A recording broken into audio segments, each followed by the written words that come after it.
All right. Hello to one and all. A very warm welcome in today's webinar. Um, it's going to be a very exciting session today, and I cannot wait to introduce our panelists to you all. My name is Shivam, and I am from Team ZapScale. We're the easiest and fastest customer success platform for B2B SaaS organizations.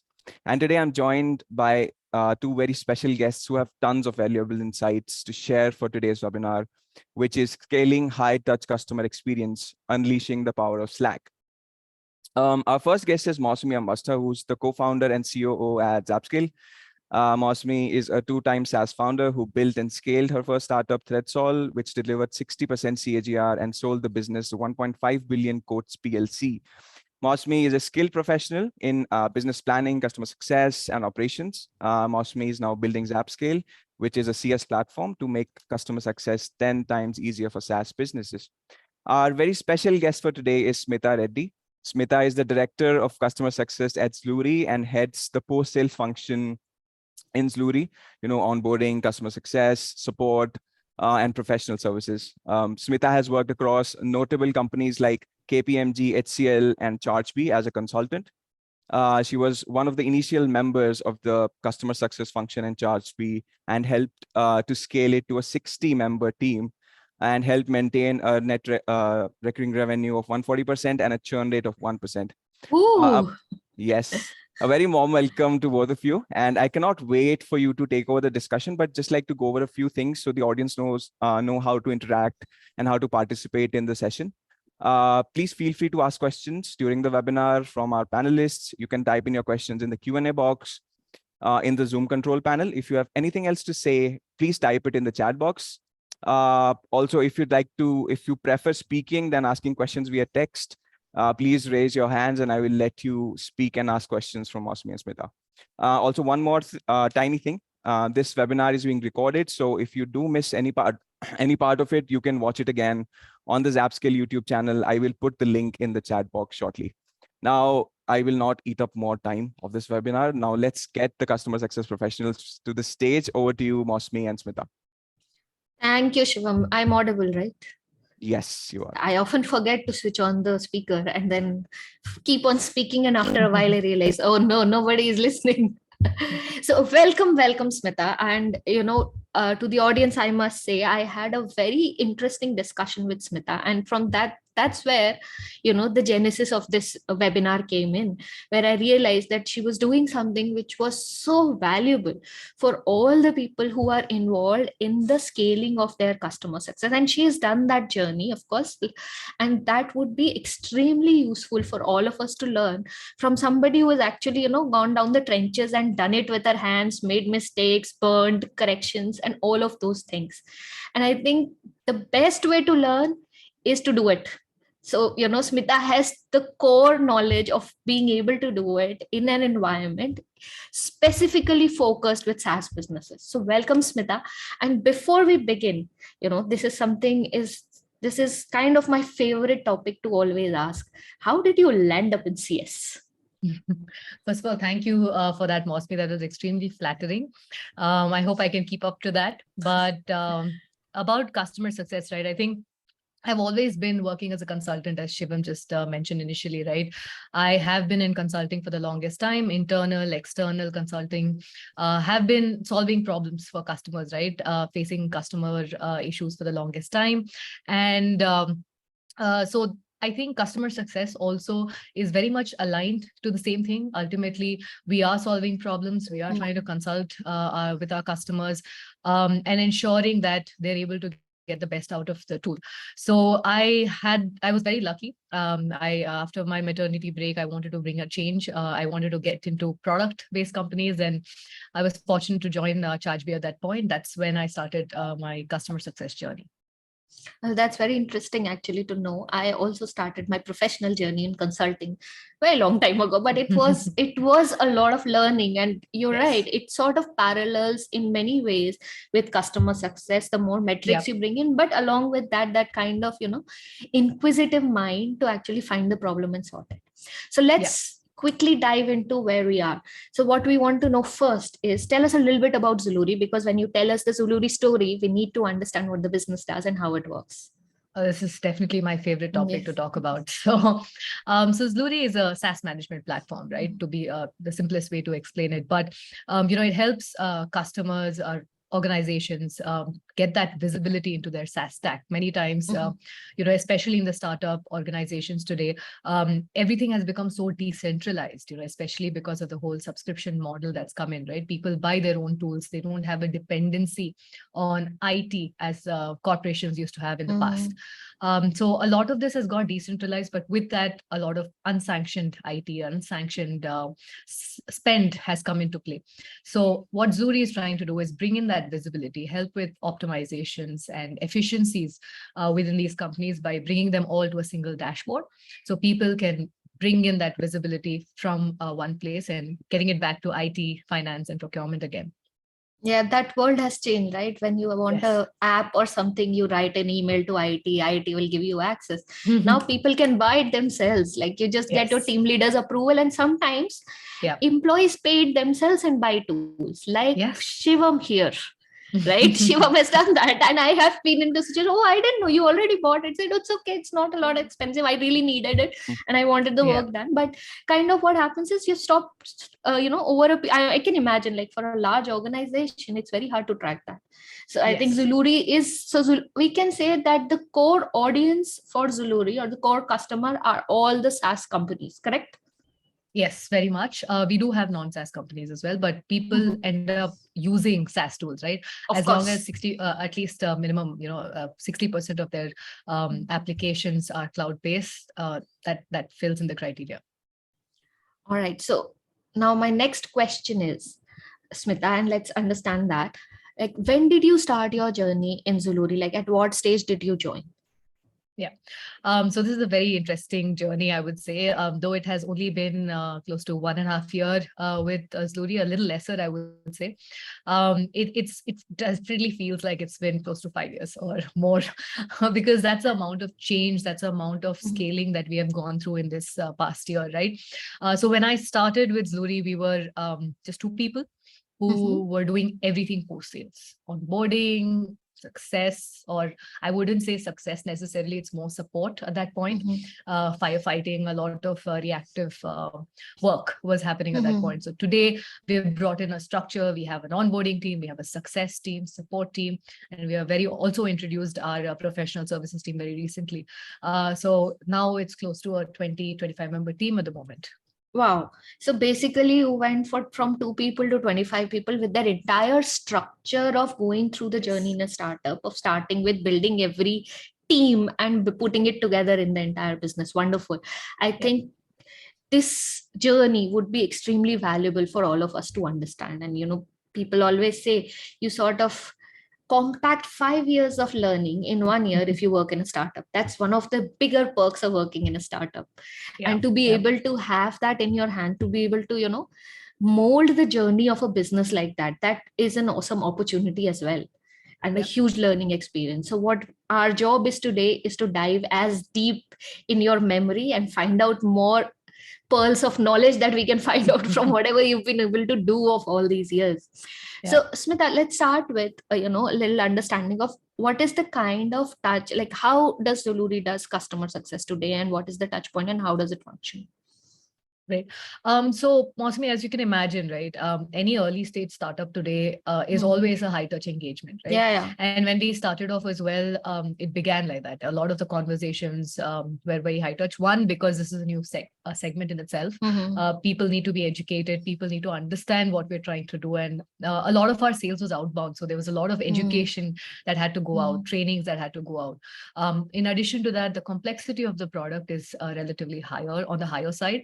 And we are going through a very fast evolution in the product. Every week we have new features coming out, new enhancements coming out. So for one, our team has to be quickly adapting to these changes and help our customers understand what are the new changes that are coming up as well. One find it, that's the type of pace at which we're working today within Zluri. So it just helps that a large part of these conversations happen on Slack, because most of of our customers today were comfortable in Slack. So we started off when we were 2-member team, a lot of these conversations happened in this place as well. And internal conversations continued within Slack. So it was just easier to stay in that same channel. Actually, this is what we discussed in our previous webinar as well, that early days, a startup may be going towards a journey of medium touch or low touch, but early days you want a lot of insights from the customers to sort of mold your product journey, and to have that kind of conversation. There is no other option but to have that high touch engagement with your early customers. Now, were some of these customers, so you would have probably had, like, these early days customers would probably have had phone numbers, direct calls, WhatsApps, all of those things, isn't it? That's what everybody does. Yes. And I think a lot of startups who people who have joined from different startups would align with the thought process that customers are more comfortable on Slack. So let's go moving into a little understanding of how the whole customer success journey evolved. So two part of this webinar, ladies and gentlemen. One part is we will understand how Smita worked towards molding her team and structure and setting up the entire customer success into this entire journey. And then we will sort of deep dive on what role did Slack play and what role it plays now, and how she has been able to set it up as a major channel of communication. Right. So this slide has been set up by Smita, and it really represents her journey so nicely as to, as the customer grew, the entire customer success organization at Zluri sort of matured at every stage. Yeah. Smita, would you like to say something on this? Yes. It's your story after all. Yes, definitely, Mausmi. Like you said, we have gone through that journey of, where we had fewer customers. So the interactions were very personal, very, high touch on Slack. And we didn't really have the need of having a separate support team or tools, etc. Right? Everything was very seamless within Slack. But as we grew, we realized that it's better. We were growing very fast. So it made sense to introduce processes and tools in place quickly so that we can, enable that sort of scale. And we knew that it was growing a lot faster in the future as well. So we had to ensure that we put in that type of system in place to enable any future growth in the coming weeks. Yeah. Well, this journey is great, but to compact this into 1.5 years is like breakneck speed in which things are changing, with new people joining in, getting them trained and set up into new processes, plus introducing that in the business. That's a lot. And we really want to unpack it now as to how did you go about from like early days to next day phase to next phase. Yeah. Perfect. So let's start off with our initial journey, right? Like I said, when I joined, we just had 2 people, and they were doing a large part of this work where, onboarding and the support that goes along with it, right? But once we dug deeper and we realized that a lot of these customers hadn't seen that initial value itself. And that was one of our biggest problems that we had to immediately address, right? See that quick win so that customers stay and are happy. But most of them were not able to see that, and they were already showing a lot of, discontent and escalations and things like that. So once we realized that, what we did as part of our onboarding was do a sort of MVP, because Zluri as is does not have a setup per se, but it requires different basic setup at an application level.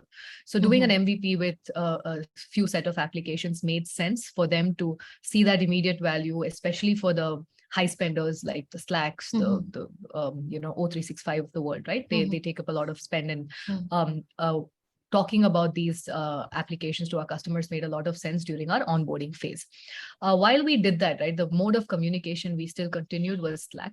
That was always what our customers were comfortable with, and they wanted to stay on that as well. We did meetings on a weekly basis, and that continued.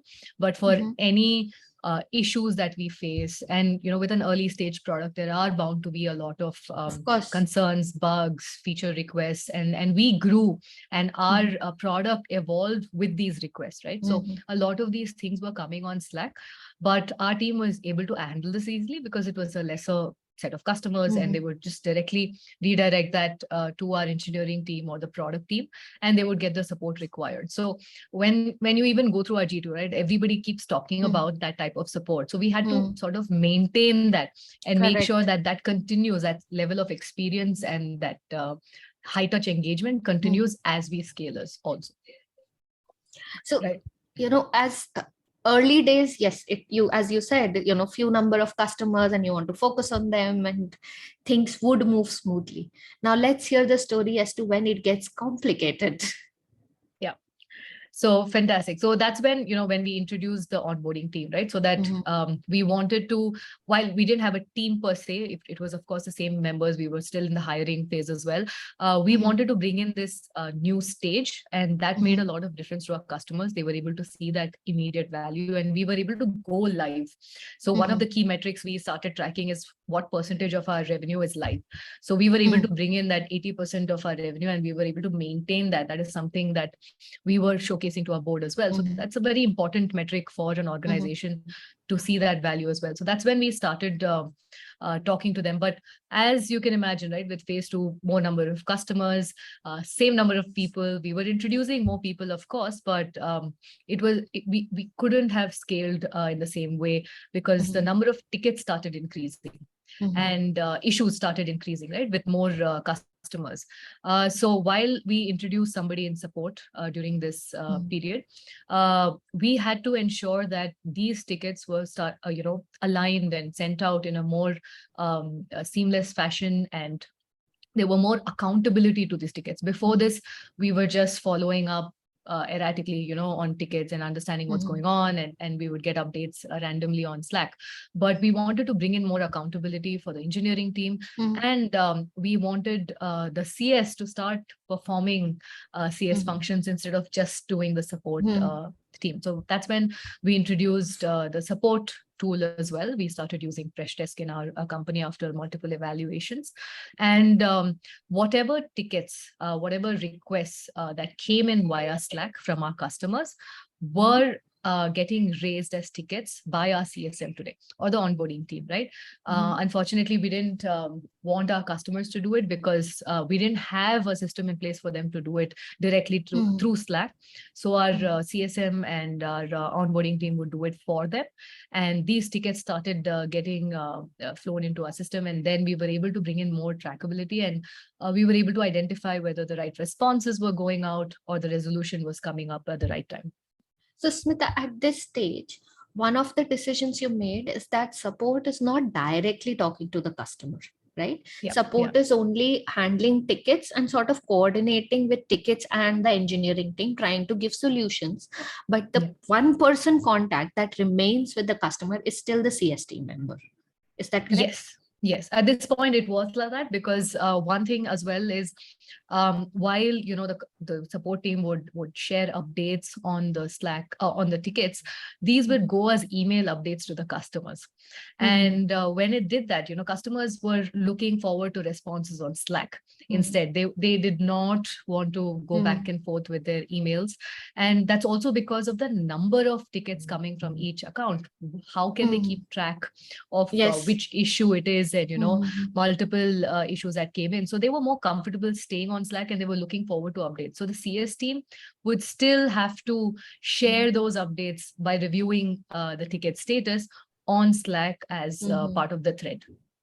There's also a very interesting thing that you put here is that when customers are, the customers are not willing to go to a different place, even if it is their email, they want all the communication on the Slack, because you could also have given them access to maybe log tickets directly on Freshdesk, right? I'm sure a lot of these ticketing tools have this option where you can give that link, but you did not choose to do that, possibly because your customers were more willing to stay in Slack and not have another link to sort of go somewhere else and log tickets. Is my understanding correct? Because people do provide these within their product, like here you can go and log tickets, and it becomes a separate thread altogether. Yeah, precisely. So because a lot of the conversations with the onboarding team on the next steps and, the overall project plan for them, right? We do have entire plan set up for them on the activities that we need to do, they need to do. A lot of these conversations happen on Slack. While doing these activities, if they encounter any issue, they'd rather continue that conversation on Slack because it just makes it more seamless for them, right? We are talking about an activity, they face an issue in that activity. It's easier for them to just state that on Slack rather than go somewhere else and share that information. While one or two customers might be willing to do that, we did not see this happen across our set of customers. Before I continue, let me just tell the audience, these things are very contextual. So listen to your audience. Yeah, because this is Zluri's audience and people who are using, those are, I think, IT heads and IT managers. Precisely, yes. Yeah. And so you're right in saying that it's extremely contextual because learnings from my past organization would not apply to Zluri's condition today. So I could not replicate what I learned or what I did in the past. It's always contextual. Customers tell you a lot of things, and it's always good to just listen to them and make sure that you provide the support accordingly. Yes, so that's what I wanted to emphasize, that whatever Smita is saying, just don't go and copy paste. Understand the process she went through in terms of putting those things, getting feedback from customers, and understanding that her customers were obviously more comfortable on Slack, and they did not want a documented ticketing system separately, and they were not comfortable with it at this stage, and neither were they more excited about emails and so many contacts coming. They wanted all communication in one channel, which was Slack. So listen to your audience and what they need. That is more important. So I think the process that she put together, I think that is more interesting for all of us to probably absorb and use in our business. So this is where you are 25 customers, and team is slowly growing, and support team is also slowly learning how to do that communication over tickets. Probably also that could have been a case that support team is still getting mature, right, on how to communicate with the customer. So it's better they communicate internally fast before you are comfortable with them going out. And it also looks like your customers had a lot of confidence on the success team. Oh, yes, because that's their key point of contact, right? Introducing multiple people would eventually help us, and that's what we eventually did as well. But it just made sense for them to, get that interaction, and because they constantly call them out on Slack, asking them for, issues of how do we go about this? I'm facing this issue. So they call out that particular CSM. So it just helped for them to respond to it directly. Wonderful. Shivam, you just raised your hand. Is there any...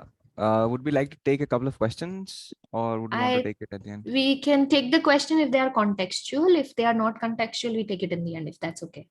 Yeah, Amit Mohanta has raised his hand. I'll allow him to talk, so Yeah, he can sure, ask go his ahead. question. Hey, Amit. Oh. Yeah, I have allowed. All Amit. right, I just got a unmute pop-up. Yeah, hi guys. I hope you can hear me now. Yes, Amit, we can hear you now. Please go ahead.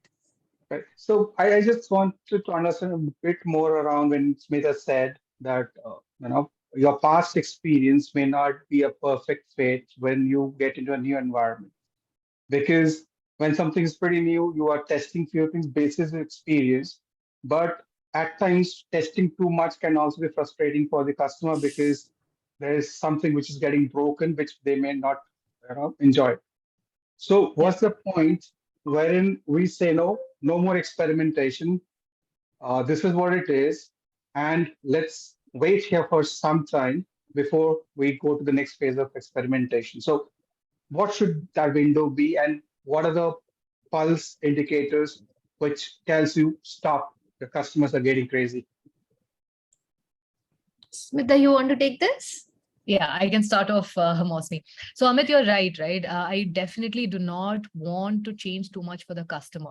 So I think when we started off as well, like I said, a lot of them were already on Slack, and that's what they wanted to continue. So whatever experimentations we did was always internal and never for the customer, which is why a lot of the changes that we try to bring in terms of using Slack as our mode of communication, etc., was to ensure that customers don't feel the pinch of moving to other modes of communication, right?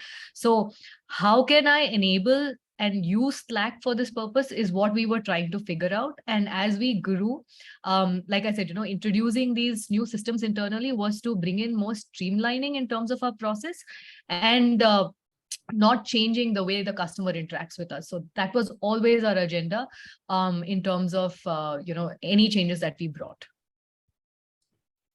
Great. But the experimentation and everything what she's talking about, a lot of it was done internally. Very few of them were done externally. And if a customer doesn't want it, like you can check it with only a few customers. You can talk to them and you will understand that, no, I don't want to use it, I want to be here. And that's if you wait till the time the customer gets frustrated, then it's actually late. Should have stopped earlier. Stopped a little earlier. Yeah. Right. Just to build, see, when we talk about internal as well, right? Mm-hmm. Again, there has to be a point, because too frequent change can raise an adaptability issue, and adaptability issue will then impact your performance and deliverables and so on. So this is entire chain, right? So even if we are doing some internal experimentation, what should be the frequency, and how to manage, in simple words? Amit, that is again very contextual actually. And the kind of, if you are a CS person, you understand the change management challenges, right? And it's also in the DNA and the kind of business you are doing for different organization. For her organization, the company was growing fast. She has no other option that's what I understand. There's no other option but to get those systems and processes in place, which requires change and which does require team to also adapt very quickly. And if that doesn't happen, this growth of customers would have broken down the entire system, right? And it would have had a lot of adverse effect. And similar scenario, most of the startups, if you are trying to grow, which is what they want to do, that's the dream, right? That you want to grow fast. If you want to grow fast, which means you have to make your structures very quickly, and those structures have to be aligned with the growth. If you want to delay the structures, then the growth will also delay and will have an adverse effect. So it is contextual, but in a startup scenario, I think this experimentation requires that kind of guts. And it also requires that kind of rigor to do changes, of course, not to break things. And it's very contextual to make that decision that, these changes are happening too fast or too slow. But that again is dependent on the leader who's leading it. Smita, please feel free to add on, I think. I think you covered most of it, Mausmi. And to just add to that, right? Like we said, I think also, I think a bit of my background helps here. I come from process consulting, right? I love setting up processes and ensuring that we can scale and bring out that, new growth of customers that might come in. So, Amit, while it might seem that, we're experimenting, it's not necessarily experimenting, right? We want to bring in a set of processes and tools to enable us to take as many customers as our sales team would bring us in the coming year. But what we can't do is bring all the changes in one shot. So what we did was phase it out, right? And we have to understand what is more critical today and what can wait. Because what's one thing that I've learned as a consultant from my past experience is that bringing too much change in one shot will never work. Correct. So what we would do is break it down, right? So what felt critical at that point is to ensure that the support is streamlined, right? Because otherwise my product team would have felt the brunt of it and my customers would have not got any responses. So today what I have to make sure is that, first of all, I get the right responsibles. Somebody is accountable for these tickets. And I know whether my responses are going out at the right time and my resolution is happening at the right rate. It might not be the case, but at least I can track it today. Today, I have the right metrics in place to know how the support team is performing and how my customers are, getting their resolution sorted. So this is something that we have to figure out as we go. While I want to bring in changes across board, onboarding, success, and support, we'll have to phase it out in a way that the team can handle it. So it is not necessary experimentation. The experimentation would be how I go about setting up this process, but not the process itself. I hope we were able to give you some answers, Amit. Yes. Thank you so much. Thanks, Amit. I think we can proceed ahead with the presentation now, Okay. and then we can take the questions at the end. All right. So let's just to bring the context back. So we discussed about phase one, where there were very few customers. There were CS team handling support and onboarding and everything else, and a lot of firefighting was happening, and a very small team of 2 people. When Smita came in, they started. First step was to analyze the whole thing. What is happening? What is the process? And then they realized the first thing they need to streamline is that the value realization of the customers, and she streamlined the onboarding process. And then as they grew, she also set up a process of setting up tickets. She brought in a ticketing tool where a support team was handling ticketing with the product. So phase one, now we are on phase two. Now what happens next as we grow further, Smita? Shall we move to the next phase? Yes, Is Smita's okay? All right. I think your video froze for a second. You're there, right? Just a moment. Can you hear me or? We can hear you. It's a little patchy. Okay. So this is just, yeah, better now, Smita, better now. So this is the stage where you had like 26 to 50 customers, right? It's growing faster, like almost doubled. Smita. Oh, I think she got disconnected. Yeah, she'll Okay. be back in a moment. I think there's some internet issue at her end. All right, Shivam, we can take the question in the meanwhile. I know her story, but I don't want to cover it. Let's wait for her to join back. Sure. And if she doesn't, we'll do that. So let's take a question in the meanwhile, if there are any. Yeah, there's a question, how much tech knowledge we should have and when we are in an early stage SaaS startup? Sorry, Smita, I just took a question since you got disconnected. So let's answer that. Sorry about that. No problem. How much tech knowledge we should have in a CS role? Sorry, my headphone keeps dropping off. Yes, I think it's in the context of a CS role. How much tech knowledge we should have when we are in an early stage startup in a CS role?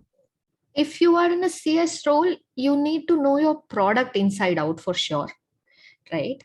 That means the level of tech, whatever is required for your product to know. You don't need to know the coding, but you need to know exactly how your customer is going to implement, onboard, and use your product. That is like bare minimum. You should be the best user of your product. Like you should be an expert in every area, everything that happens in your product. You should know the product by heart. You close your eyes, you should be able to see, okay, the third tab, fourth column here, you click, this is what happens. So you should know your product inside out. That's first. Second is knowing other tools and things.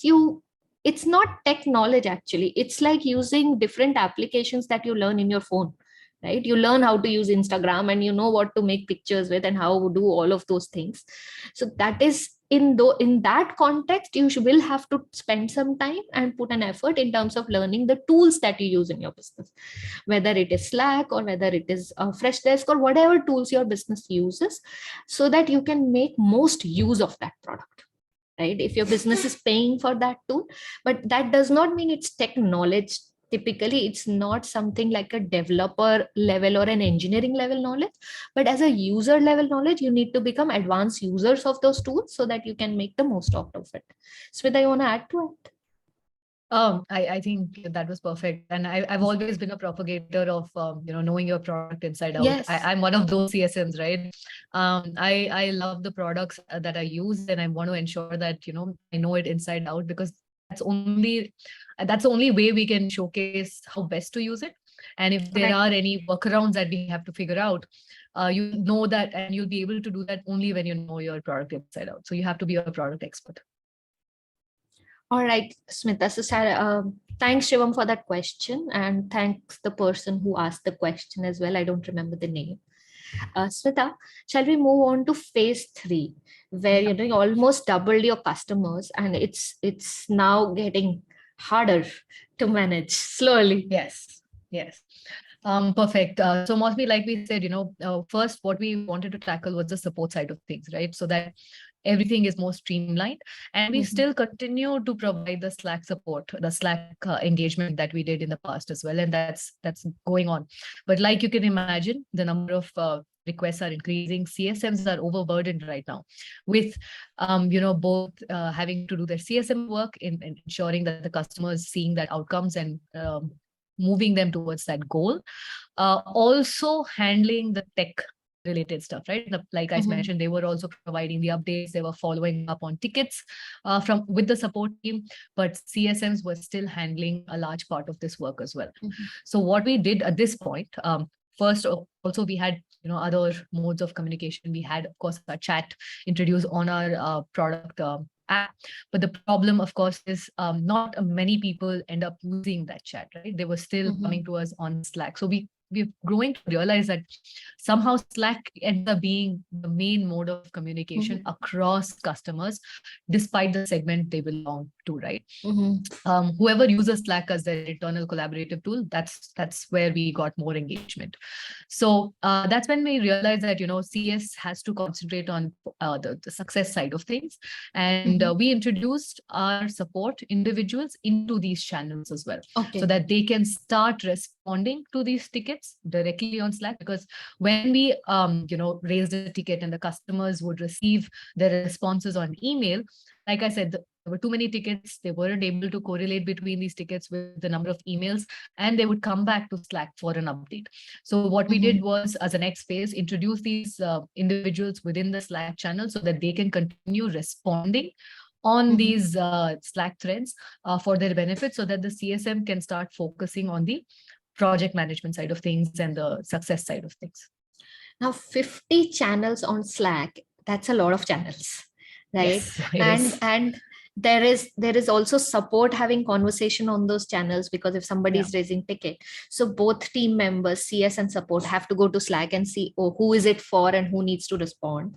Also, across these 50 channels, customers are talking about different things. So we'll dig deep on that. I think that's a very big challenge on the table.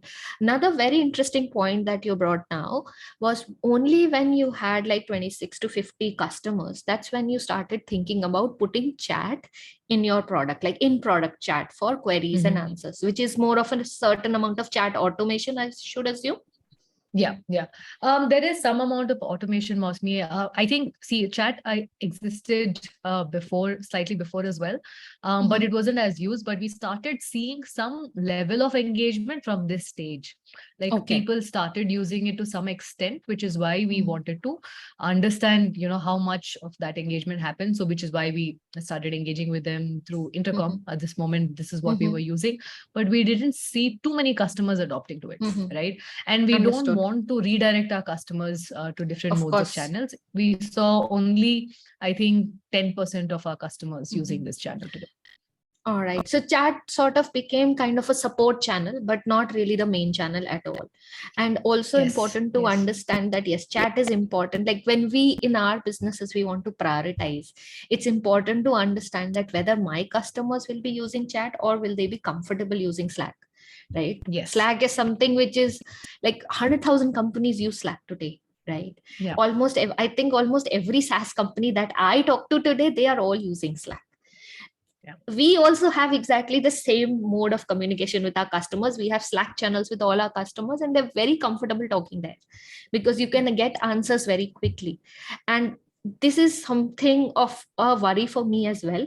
How will I handle when it becomes too many, right? Because we are also in the growing phase, right? So now, coming from, we understand the chat, we understand that email is not something a lot of customers enjoyed, and they all preferred Slack. And I assume that your team, you managed to have like really quick responses on Slack. That is one of the reasons why people would love, because email is kind of asynchronous, right? You write email and then you wait for it.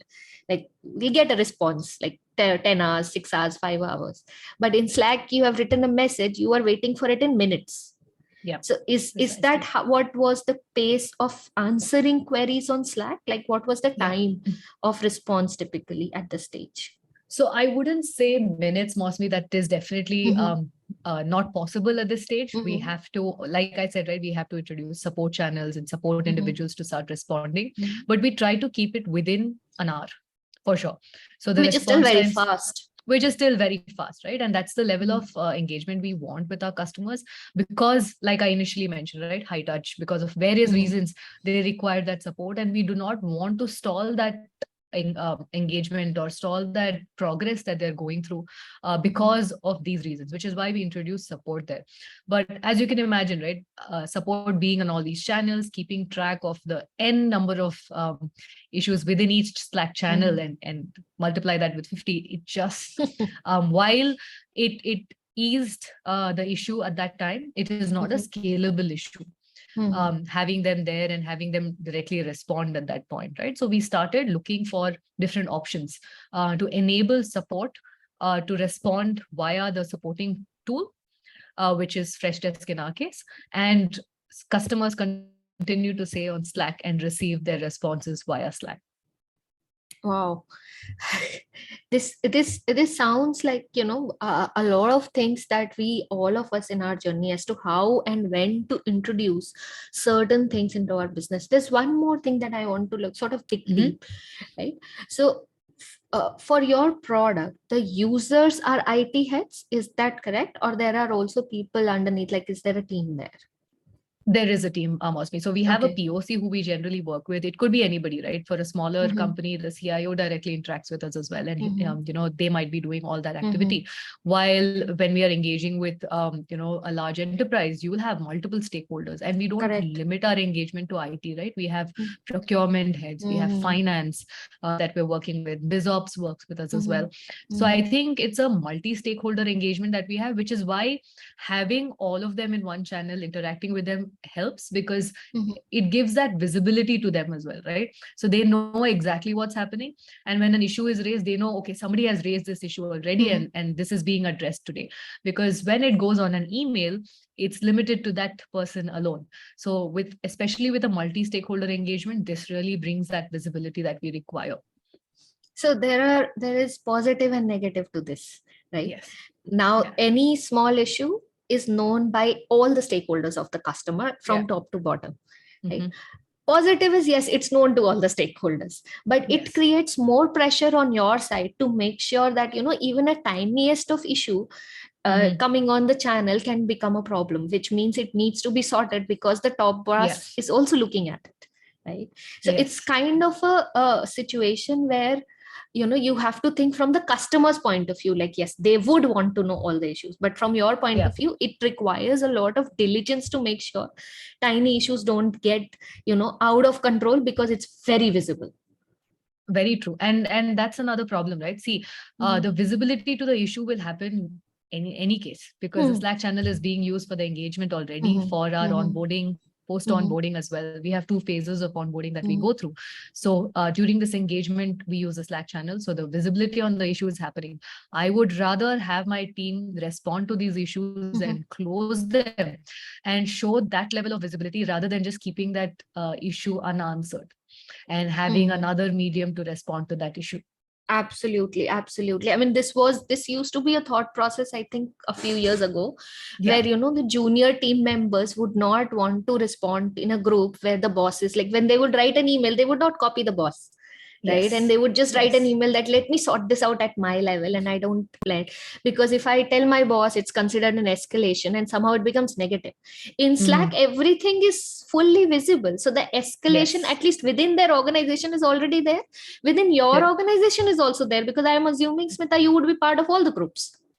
Correct? Precisely. Yes. Right? So there is no escalation. It's already there on the table. Exactly. And that really, like you said, it's a double-edged sword. Of course, it has its pros and its cons. But like I said, we already face the cons. I would rather show the pros by responding to them, being diligent on them, and keeping them posted.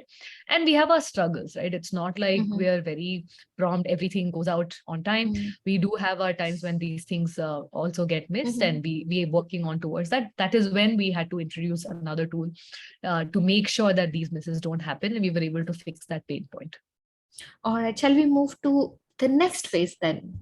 Yeah. So moving from now 50 to 100, the problems are escalating. But that's a good thing, right? These are good problems to have. I have more customers, good problem to have. But how did you go about doing this now? And all of this So- in 1.5 years, right? I mean, this Yes, is like 1 year, I would say. This Mhm. was 1.5 years. We have passed this already, and we're thinking of new things at the moment. But at least within this year, like you said, right? We mentioned that we had that issue where support was not able to continue providing that support. While we had that stopgap solution where we wanted support to handle all these issues, provide the responses on time, they were able to do it, but it wasn't scalable. So we had to figure out if there is a tool out there which could help bridge that gap. That was a key gap that we wanted, and we wanted to ensure that the response times were more regular and it was more, fixed. So in order to fix these things, we were able to find tools, and we finalized on a tool called Thina, right? So what that tool helps us do is bridge the gap between Slack and support. Add Slack as another mode of channel for support itself. So anything that gets raised as a ticket on Slack will go into Freshdesk by default automatically. And the support team can stay on the Freshdesk, continue to respond there. And the responses come back as a response to the thread within Slack. So the whole issue of one support person keeping track of all these Slack threads was completely fixed with a tool like Thina. So a lot of new age tools like this that are coming up have been, sort of helping us figure out this journey. And because of them, we were able to move forward to, and scale and start using Slack as our mode of channel as well.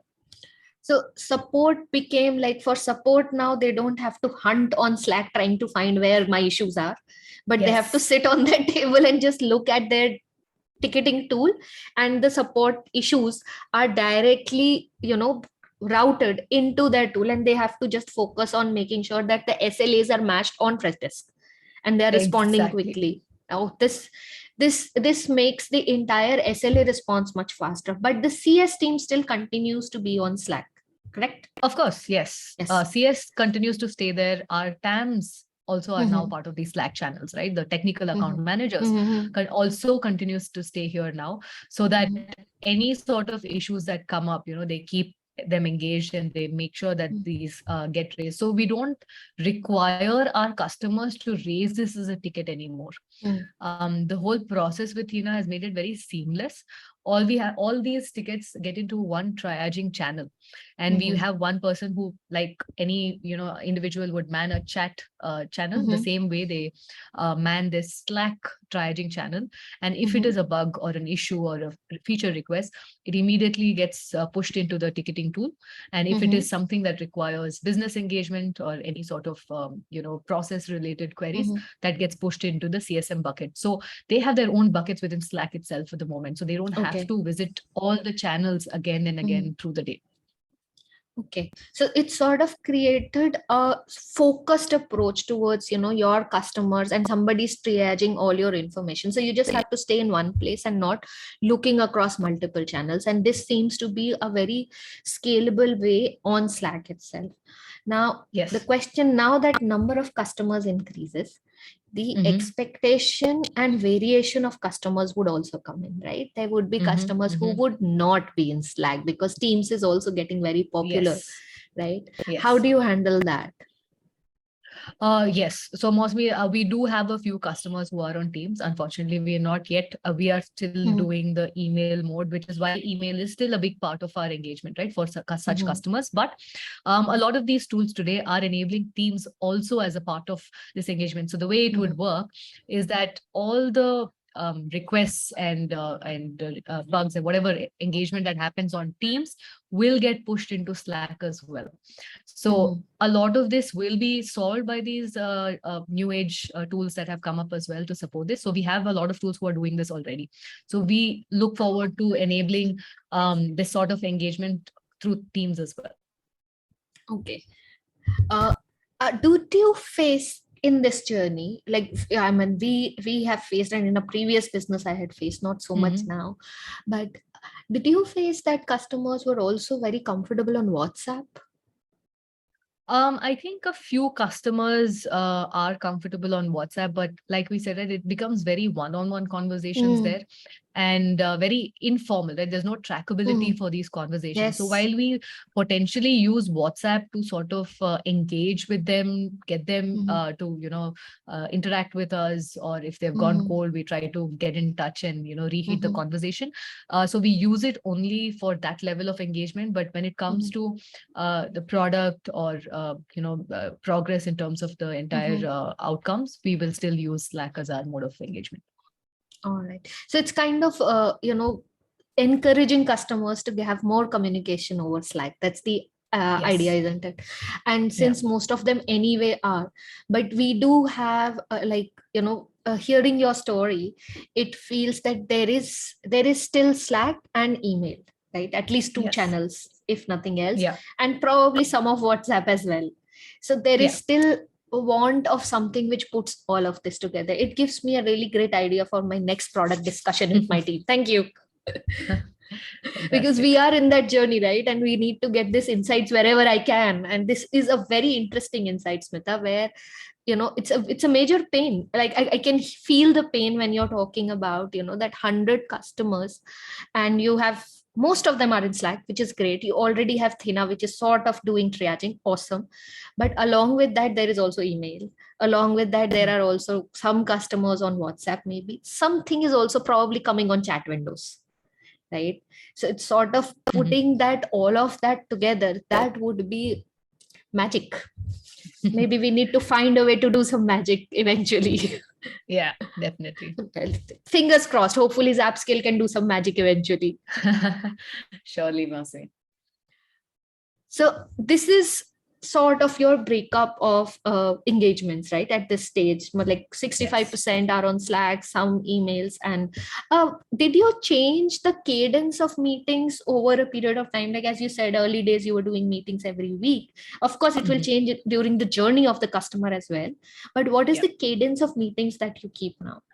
So I wouldn't say a lot of the cadence with respect to meetings have changed, because our purpose for meetings was very different. It was not to talk about issues or whatsoever, right? A large part of it is to ensure that they're making the required changes within Zluri, right? There is some amount of effort that's required from the customer side, so we help them through that. So it's sort of like workshops that happen during the onboarding phase. Post onboarding, it might not happen on a weekly basis.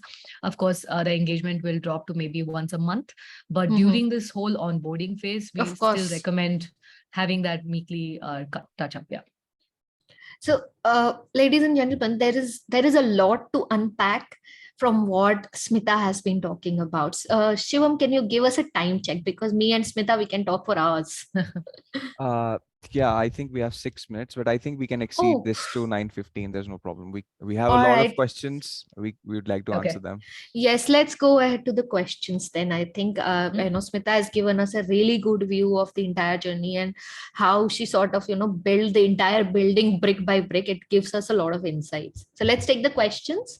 Hope we can answer them and sort of try to finish within 5-10 minutes.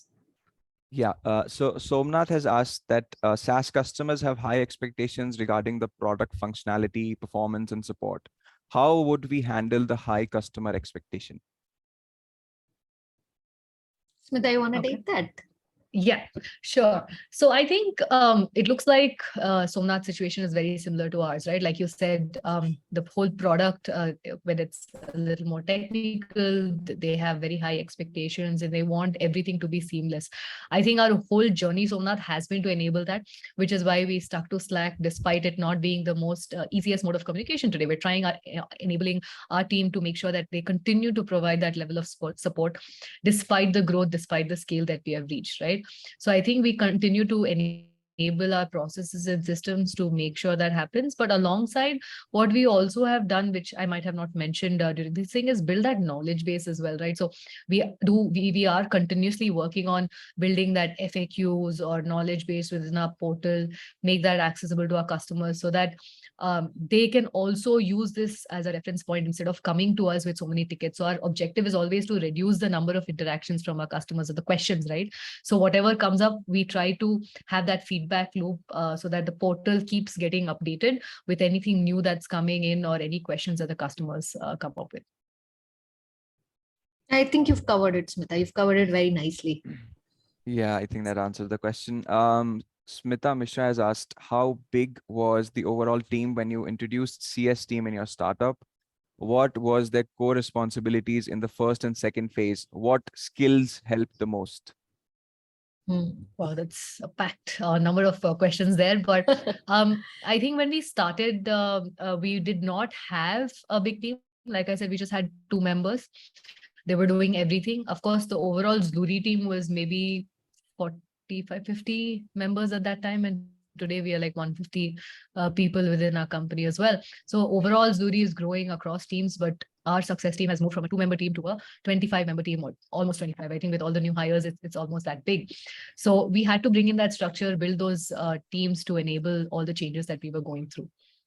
I'm sorry, I don't know if I answered all the questions. Did I miss any of them? There were I quite think a she few. also asked, what skills did you see when you started hiring, when you're growing, Right. like early days, like what skills did you see while hiring people? Smita is the founder of Fandoro, I think, right, Shiva? That it's Okay. Smita Mishra, correct? Yeah. So she's asking is, how does Mhm. she bring in, like, when you hire a CS person at early stages of the journey, what are the skills Yeah. do you look in them? Like, what do you recognize? How do you recognize that? Right. I think this is very helpful because I think we went through a lot of trials here. I would say we were trying to figure out what is the right type of CSM for us as well, because as you can imagine, you have to understand your product also. So depending on how complex it is, we have through our hiring, we have come to realize that not everybody can manage this complexity or this type of a product as well. So one thing we were looking at is how technical their conversations can get, because our POCs are IT guys, and the way they ask questions are very, very technical. They get into the nitty-gritties of the APIs, integrations, and things like that. So if a CSM cannot address them and they always have to go back to ask questions, their confidence level drops, right? So we had to identify this, understand who the POCs they're talking to, and then start hiring accordingly. So we had to identify those skills. For us, it was about how they can talk about a product, how deep they can get into the product, and of course, managing escalations and maintaining that engagement is something we looked at. All right, Shivam. Smita, I hope we answered your question. Yeah. There's another question. How do you ensure all your CSMs are trained on the latest product development, that is knowledge base? Actually, that's an amazing question. I think that's been our biggest struggle as well, because like I said, our product is evolving every week. There's something new coming up. And there was a time when our CSMs would go to the production domain and see something new, and they had to just figure it out, just understand what to talk to our customers and, just wing it at that time. So, but now what we have recently introduced, I would say it's a more of a recent change that we have done, is introduce something called an SME model, right? We wanted our individual CSMs, support teams, onboarding team, the whole set of users, right, to become a module expert. And instead of every member talking to the product team about the changes, one member talks to them. They understand the full complexity, all the changes that have been brought out, all the new changes that are coming in, and trains the team on this change. So we try to have a weekly meeting, a training meeting for all of us, and all of us are, learning from this SME instead of everybody learning everything, right? So it just makes sense to have one expert in the team who can help them through that process. So that has helped. While we are also building the knowledge portal, like I mentioned, that's a continuous work in progress. But with so many changes coming in, it's hard to maintain this portal. I think it's always a work in progress, but it's much faster for us to learn from individuals than looking at the portal. Yeah, by the time you finish the knowledge base to update it, the product has moved on, right? You're always catching up with that. And it happens with all high growth businesses. So for us, we are at a slightly earlier stage than Zluri. So what we do is, and our product is also changing like every week. So what we do, and I think it works for a smaller team. So we have a smaller team, and what we do is we have a demo sort of a thing before the product is moved. So it goes to a staging environment before it goes to customers. And in that staging environment, whenever it is released, there is a demo that the dev team does to the CS team, that this is what has come and this is how it works. Now, once they do that demo, then the team goes back and they sort of play with the tool, work it out, function, there's data coming in, and they sort of understand it completely and asks questions. There are two people from the tech team whose job is to answer their questions. So they would ask questions to them and sort of learn how, like, use it for next few days. And once they understand, they also start introducing it to customers, sort of giving them a pre-demo that, what, this is what is coming, this is already there in stage. And while they are, sort of changing, making small changes, but the feature is already there. So they start giving out to customers, showing them that this is what is coming. They start doing the first level of sort of demos for the new features. So by the time that new functionality comes into customer space, our customers are also sort of aware of what is coming, because we know that these are certain features which these 5 customers or 10 customers have asked for, and they are waiting for it. So if any of the customers are very interested, they would want to know what is coming. And we also helps us, to get that feedback in terms of that, if there is something more that needs to be added into these features. And that really has helped us in terms of, planning our entire journey of product development as well. Along with that, CS being super updated with what is happening. So that's another way of handling, but I don't think this will work when it grows larger. Then we'll have to set up different processes. Yeah. Shivam, another question? Yeah, Ankit, it's been quite a while since Ankit has raised his hand. I'm sure his hand is tired. I'll let you speak now, Ankit. Just a second. Am I audible? Yes, Ankit, you're audible. Yeah, I'm commuting. Please pardon any of the noises around. I just wanted to understand that we were talking about how the CSMs be well versed with the tech side, but don't you think that at times the CS function has a lot of sales responsibilities that come on them? So how do you think that we can differentiate that? Because already sales and account management teams are there to take care of it. How do you think that the KPIs can be clearly defined, and whether CS should remain a purely consultative function, or it should also become a sales function as well, a mix of both? When you mention sales function, do you mean upsell and retention, or do you mean pre-sales? I mean both, as well as purely account management, which comes from the BD side of things. All right. Shall I start, Smita, if that's okay? Yes, please go ahead. Yes. So I am of the opinion that CS every person in my business may not have the role of sales, but they are always selling the product. And for CS to become valuable, I think CS should own some part of the revenue. That is my belief, of course. I believe that retention and upsell has to be part of the CS. And I think CS team, and it's not that, the sales is not always about pushing customer to buy things. It's also about understanding what the customer wants and guiding them towards the right kind of tools and functionality at the right time. That is also a sales process. And I think particularly for retention and upsell, CS is the most capable team in terms of being able to see customer pains, because they are aware of it. Instead of bringing, when there is an upsell opportunity, this tool is required, and you bring somebody else from sales to talk about it, then it becomes very different. So in my opinion, I believe, yes, there should be metrics. Yes, there should be metrics for CS, and yes, CS should also have quotas and percentages, but the weightage of that should be lesser. But upsell and retention should definitely be part of CS jobs, and it should be aligned with revenue. That's my opinion, of course. Could be a little controversial, but that's my opinion. Smita, please go ahead.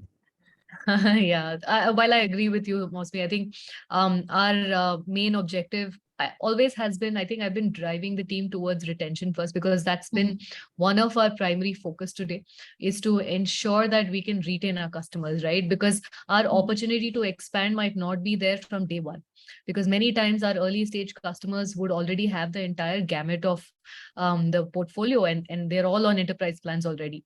So I think many times it depends on how your startup or organization is structured today. They might have everything, the pricing plans in place, which enables you to expand very much. But first we start off with retention. I think that's our primary focus. But like Mausmi said, expansion is definitely a big part of it, because NRR, right? That's the North Star metric for any CES Yes. team or any organization overall. So how do we bring that expansion from our existing customers is something that only the CS can drive. While we might, at least in our company, we do have an account management person as well, right? They are also working with our CS team to identify these opportunities, but it's always starting from the CS team. They are the ones who identifies these opportunity, drives it, and then takes it to an AM to probably take that conversation further, do the price negotiation, which might be something that the CSM can also do. But in our case, we pushed it apart so that there's a clear set of distinction Of in terms course. of the responsibilities. But like you said, yes, expansion is definitely a big part of our role. It's like CS generated opportunities, right? Yes. That should be part of, because you would be able to see exactly where it is required. But it Yep. requires a delicate balance, is what I assume, in terms that it doesn't overcompensates on CS to start pushing things. So they have a balance in terms of their plan and KPIs, where they know that yes, they have to do upsell and expansion, but the way we set the metrics does not end up in a situation where they sort of forget about it. And it's a very good example of how these cloud companies work, right? So the cloud companies, when they take in like a small company, the sales teams incentives are not based on today, but they are based on what the customer will do in next 3-4 years, which sort of creates an environment where the account manager is not just pushing companies to start increasing their cloud spend, because they know what they need is they need to create that relationship so that over a period of time the company grows, they will increase the spend, and you take that relationship and have it at the right time. So sort of managing those incentives within the business in the right way, so that the right things are aligned in terms of expansion and finding those opportunities. But yes, definitely have some metric of revenue on the CS table. That's what brings value in the business. Great. Thanks, Smita. Shivam, is there another question? There are lots of questions, Oh. but we can only take a few of them, but I'll anyway take them. Harish has asked that, Smita, were you able to track the CS team response rate through Slack? Yes, as a matter of fact, Thina enables that, right? And that's the whole point of bringing another tool, because that was able to, while we want to reduce the number of tools we use ultimately, but I'm sorry, it might seem like we're introducing, but we try to introduce it as and when the need arises, right? So Thina will help us identify the response rate on Slack. And this is also gets reflected within Freshdesk as well, because like I said, the support team continues to respond via Freshdesk. So, and that response goes back to Slack. So we are able to do it in 2 places today, and we have the right metrics in place and we keep track of it. Of course, like I said, it's always a challenge to maintain that 1 hour response time, but we strive towards doing that. All right. I hope that answers the question. Atikur Rahman has asked, how do you track the performance of your agents? How do you make sure nothing is getting missed on Slack? Yes. So one of the benefits of having this tool, what it has helped us do is push all the Slack messages, right? All the requests that come in to one triaging channel, right? So when it comes to one channel, there's one person monitoring all of this at every shift. So we don't have one person doing it through the day. So we have different shifts. We have one person monitoring this like a chat mode, right? It's very similar to that.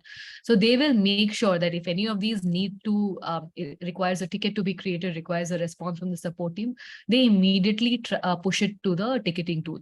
If it requires a response from the CSM, they push it to the CSM bucket. So we have a proper triaging channel where every Slack message from all our channels come to one place. And so that this person can easily navigate through that and make sure nothing gets missed. All right. One more question. How did you establish the pricing model for your SaaS platform? And was that successful from the outset? And what did you change eventually? Okay. Honestly, I was not part of this process, to be very honest. It is definitely something that my founders started off. They are the ones who worked on the pricing model. When I started off, things were already set in place in terms of what pricing we're selling it with. It is definitely a work in progress, right? Through the journey that I've been with Zluri, there were multiple changes. We brought in pricing plans and different prices based on what the market is telling us, right? It's never just random, we talk to the market, we see that there is more value. Sometimes we underestimate the value of our product as well. So once you start listening to the market, that's when they realize that, they do not need the entire enterprise level plan. There's probably some lower plan that can work, basic plans and, middle scale plans sort of situation. So there's a lot of trial and error that happens when it comes to pricing. But unfortunately, I was not part of this process, so I don't have the expertise to talk about it. In my previous startup, when it was not in a SaaS world, so I don't know if it's the right example, but I'll anyway tell you because pricing is pricing, right? So we started selling to apparel brands and manufacturers. It was a online AI SaaS solution for planning their production. And when we started, the market, we were selling early days in India, and the market was not willing to pay enough, right? Market was willing to pay like really low numbers, 7 lakhs, 6 lakhs. That's like rupees. That's not enough for the kind of business we were doing. But when we moved to Sri Lanka, we sort of just started raising our prices slowly, sort of just checking the pulse that does the customer blink or are they willing to pay? And as we moved on over 4 years, we were able to move our prices from $10,000-$15,000 to we were selling at the price of $60,000, right? Over a period of 4 years. So it was every year we would start experimenting and increasing our prices and checking the pulse of the customer. So, in my experience, you're right, Smita, we always underestimate the price. Second, the price is always what the customer's perceived value is based on what you're selling. Yeah. It's not, there are lots of mathematics, but it's always ends up with perceived value. So if the customer's perceived value is that I am willing to pay so much, whatever the reason they have anchored, and that is what we need to find out. And the only way, in my opinion, is to find out is experiment. Right? Talk to the customer, change pricing, experiment. It is hard. It has its own challenges, but that is the only way we can understand what the customer is willing to pay. And then if the customer is finding value with your product, they would probably be more than happy to pay the price of the level of value that they will find. And it's up to you to prove that, of course. The price is higher. Yes, there is ROI calculation on all of that. And the CFO comes in and wants all of that discussion. But that perceived value requires a lot of experimentation. And that's how pricing is. So pricing is basically testing every day the waters and see when the customer is comfortable with, and when the customer says, oh, too high, I'm not going to buy just because of the price. So it's just reading the pulse all the time. Listen to the customer, listen to customer success team. That's the way. Shivam, let's take the next question if we can. Yeah, we can take a couple of questions and then I'll close the session, but I'll make sure that I'm pasting my LinkedIn account on the chat box. Please do reach out to me and I'll pass on the questions to Mausmi and Smita so they can answer in case they don't get answered in today's session. Roland who's joined us from all the way from Canada has asked, can you share the framework for prioritizing the issues or tickets raised since you use the same channel for engaging multiple stakeholders? Yeah. Sure, I think we can do that, Roland. We do have that structure. I think a large part of it is highlighted in the presentation, but we can also share a separate SOP on how we go about dealing with these tickets on Slack. All right. Mausmi, would you like to add something? No, I'm fine. Smita would share. So what we would do is we'll put the link along with the webinar when we post it. Is that okay, Smita? Yeah, that should be fine. Good, great question. We were able to find out more information. Thank you. Yeah, I'll take one more. Rohit Das has asked, what are the most effective methods and criteria for identifying and determining the ideal fit customers for a SaaS business during the onboarding process, ensuring a strong alignment between customer needs and the capabilities of the software solution? That's a very long question. Yes, it's a very long question and I'm unable to and it's the answer to that question is also very big. Like you've asked everything. Yeah. No, it's definitely a work in progress, guys. I think that's something that we have figured. It's basically identifying your ICP, right? So sometimes at a sales level, your ICP will be something, but when it comes to CS, it's after you worked with a bunch of customers. That's when you realize which customers are more successful. based on the way they accept the product, the way they the questions they ask, the way they progress. Some people onboard within a matter of 30 days. And then we see some people onboard within 90, 100, 120 days, and it still takes forever sometimes, right? You realize that some customers can easily adopt, and we identify those ICPs. So it's always based on your experience. Once you're talking to your customers, you identify who's more successful and who's not, and based on their success you identify parameters, what worked with them, why were they successful, right? Maybe it was the POC you're working with, or maybe it was the segment they belong to, or sometimes like I said, right, early stage startups, you face a lot of issues, bugs and stuff, but these sort of CIOs also face the same type of issues. So they understand these things, and then they're more accommodative, and they know the complexities that is associated with this information. So it could be various parameters, but it's always, once you've done that for a few customers, you will identify your ICP in the process. Just adding to that a little bit, I had a very interesting discussion with Jarvis Harris yesterday. So we are also working on a podcast. So I was just recording a podcast with Jarvis yesterday, and what he said really resonated. So what he said was, in this journey, yes, we do identify ICP, and it takes time. It's a work in progress, as Smita said, absolutely. Along with that, we also need to identify personas that we are dealing with during our interaction with the customer. Now, the personas, the way he put together, would really resonated with me, is there are dreamers, drivers, and doers. Now, a dreamer is like a CXO who dreamed of finding a tool which will work and which will be great for me.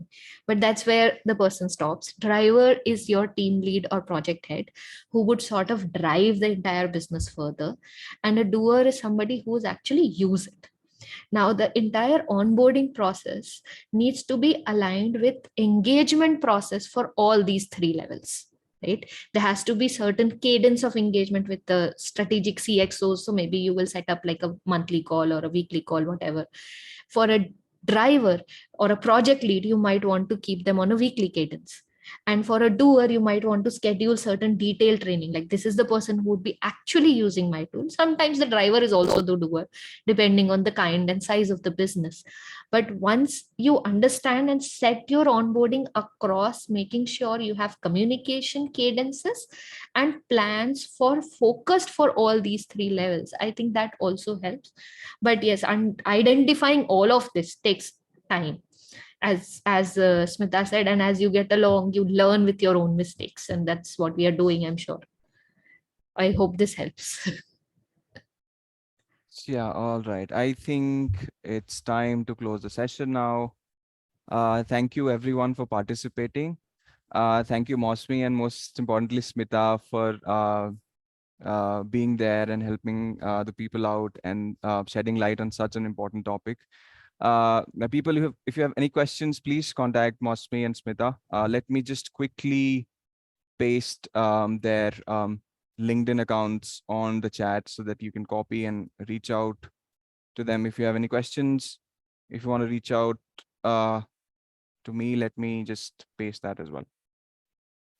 There it is.